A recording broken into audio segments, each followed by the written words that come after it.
you again so much, everyone, for joining this evening, and a special thanks to our hosts.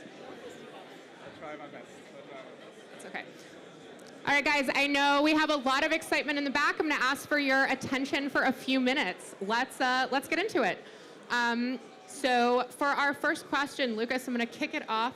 Oh, yeah. Hello, everybody. If you can hear me in the back, say woo. Okay. All right, party time, friends. So we have gathered this evening to discuss smart wallets, a phrase meme growing in popularity alongside account abstraction. But of course, every one of us probably has a slightly different definition of what that means in our own practice. So Lucas, can you kick us off with your definition of smart wallets and their relationship to account abstraction in your practice? Okay. Yeah, I'd actually like to derail your question a bit because I think there's one term that's needs also to be defined. So we have account abstraction, we have smart wallets, but there's also smart accounts. So smart accounts are actually like the smart contract-based user accounts that do enable like the benefits that we hear about, like social recovery, batch transactions, like all kinds of like signature schemes, and like these are really the user accounts, but these are right now on Ethereum, and I'm not sure anyone is listening.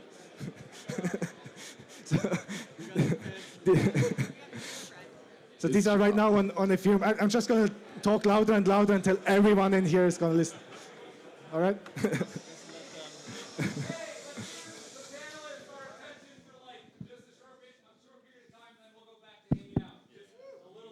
Let's be quick. Keep it. People are thirsty.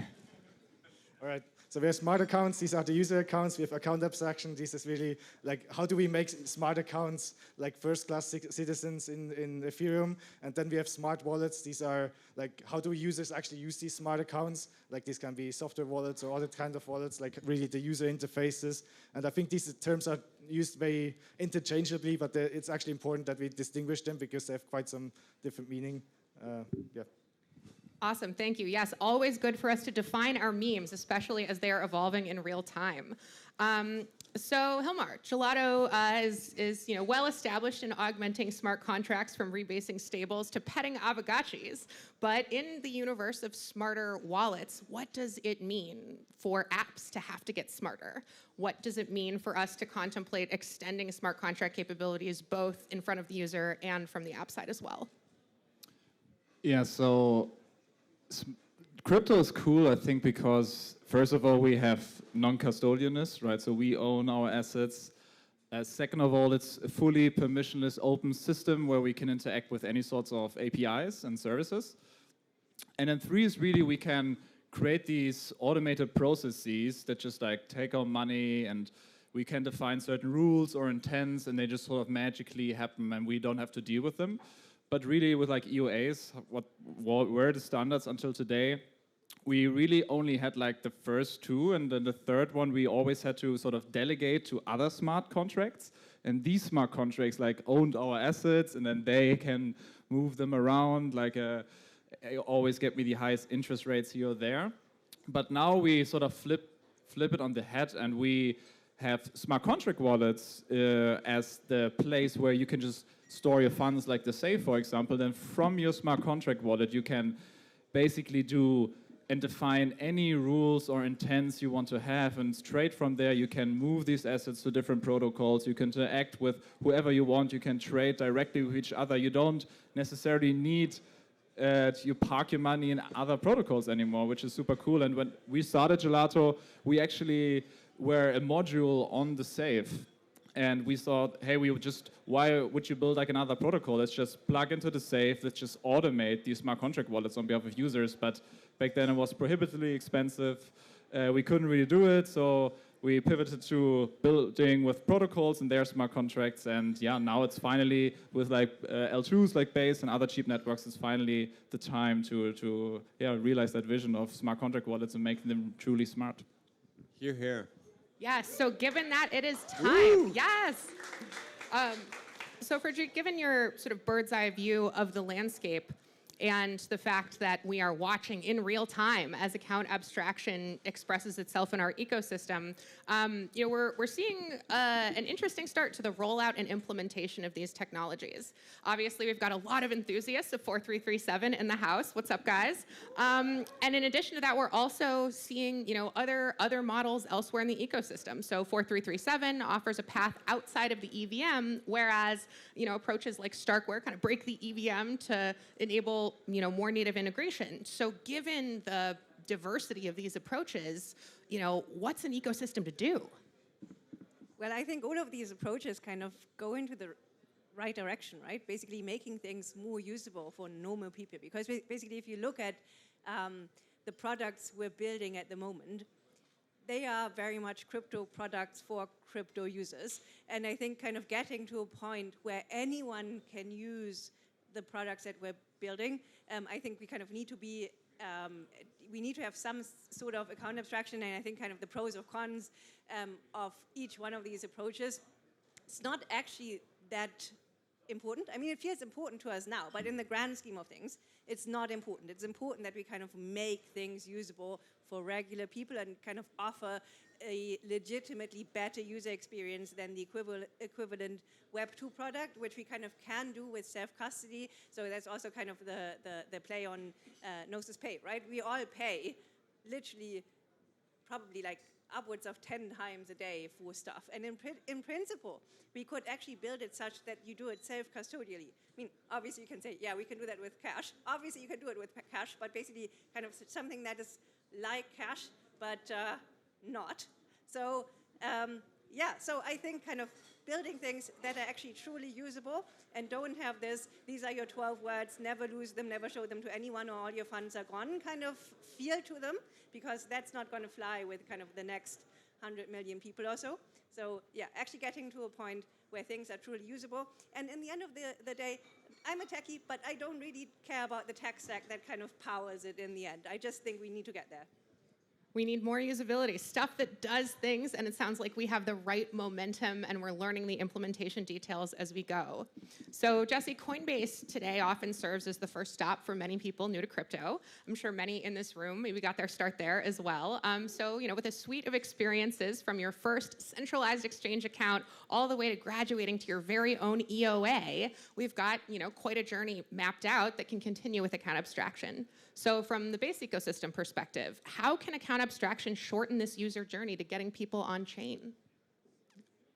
And for maybe those who don't know, Base is a new Ethereum L2 being incubated by Coinbase, but decentralizing. We just launched the mainnet on Thursday for builders, more coming soon. Woo!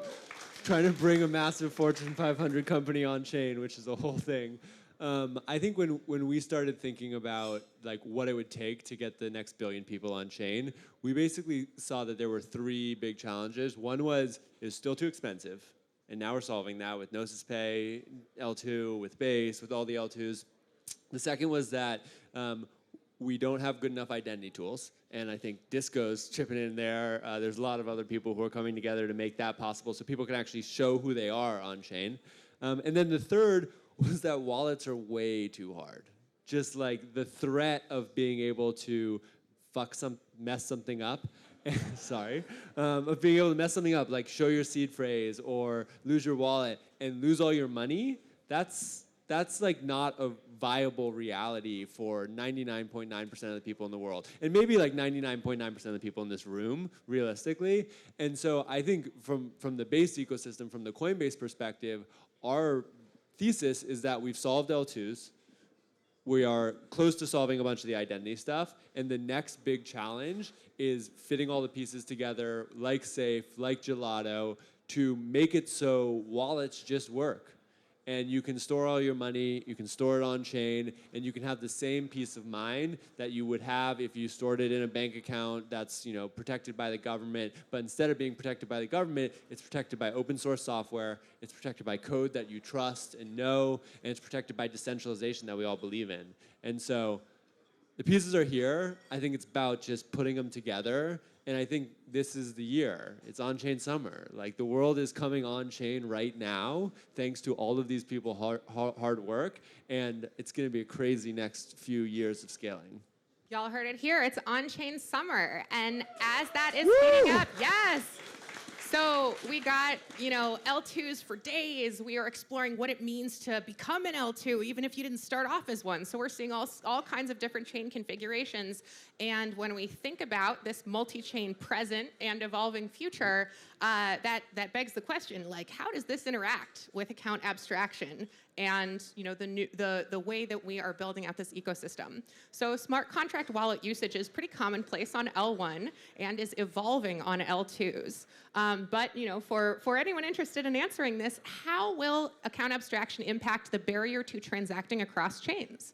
Are we making this easier or more complex? Or does that not matter because we're just hanging out on our home chain? Transacting across chains due to account abstraction. Yeah, I'm not sure how deep into the technicalities we want to go. There's definitely a lot of problems that still have to be solved when it comes to transacting across chains. Having smart contract wallets is like the default account, especially when we go to chains like ZKVM or so, which spit out different addresses if you want to generate them with create 2 opcodes and stuff. So it is not as straightforward as some people might think. But I think the team from Safe and from many other projects in the space are building really good tooling right now to try to abstract that all away from users and developers. They shouldn't care about which address I could deterministically deploy on certain chains. This should all be abstracted in a nice package for them. They should just install it, preferably by like a wallet directly. And they just like install an npm package and that's it. So I think we're making good progress. It already looks much better than it was like half a year ago, I must say. And so for me, the missing piece right now is really the wallet and having a really nicely integrated wallet, which is the standard for how you transact on these new L2s, for example. And I'm bullish on finally solving that issue as an ecosystem. All right, the NPM packages are coming. So in the interim, let's get ready. So maybe for some quick parting shots from everyone, would love to hear your projections for adoption of smart contracts in lieu of our EOAs. So when do you think that smart contracts will overtake EOAs for everyday use in terms of time or in terms of a particular technological advancement or capability brought to the masses? What's your quick guess, guys? So we actually had pretty much this question 2 years ago when we thought like, what's really the purpose of Safe? And we thought like the purpose of Safe is like by 2030 we want to have that all Web3 interactions is starting from smart wallets. So 7 years from now, I actually think now it's going to be faster than that. Like there was Vitalik did a talk today at EthCC and he asked like how many people here have a Safe, and 75% of people hold up their hand. Might not be their primary accounts, but there's still like smart accounts are getting more and more adopted. And I've got 40 safes. Okay. I'm not sure you're an average user, but I do think that we reached a tipping point, and at some point smart wallets will just show so much the benefits in such short time and unleash so much innovation that it will go from like 5% of adoption to 100% within a year, I guess. Yeah, I second that. I think you need a really good mobile wallet experience. So I don't think it's going to be a web-based wallet. It's going to be a mobile wallet, and this is that feels like a neobank and acts like a neobank, but on chain. And yeah, we're absolutely here to build it. Phenomenal. Any other quick thoughts? I think that as an industry, we've been kind of collectively traumatized by the last 10 years of crypto being like flat with these weird spikes that are exclusively connected to price and not actually connected to adoption. And so all of us like sit here and we're like, it's never gonna happen. And I think it's happening, like literally right now. If you look at the numbers of smart contract wallets, if you look at the numbers of on-chain users, if you look at the number of on-chain developers, just in the last 6 months, all of them have started ticking up in a really serious way. And at some point, we are going to hit the moment where we start growing 10 to 20% month over month until we have literally 8 billion people on chain. And my personal perspective is that we've actually already passed that moment. That moment was sometime earlier this year. And over the next 6 to 12 months, we are going to see what happens when you start going 20% up month over month, which is that you just start going up and to the right. And so end of the decade, I think the whole world's going to be on chain. Like literally every single part of the world will be on chain. I think by the end of next year, we will see hundreds of millions of people on chain using smart contract wallets. I think it's going to happen way faster than any of us expect. On-chain summer. On-chain summer. Let's go. On-chain summer, indeed. Well, thank you so much to our panelists. Really appreciate the opportunity to have this conversation. Let's give everybody a round of applause.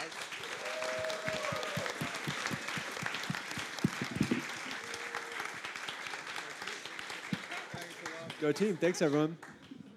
All right, thank you guys. So I am Evan McMullen here from disco.xyz. I think we have one more panel for this evening, and then we are going to part ways into the fun.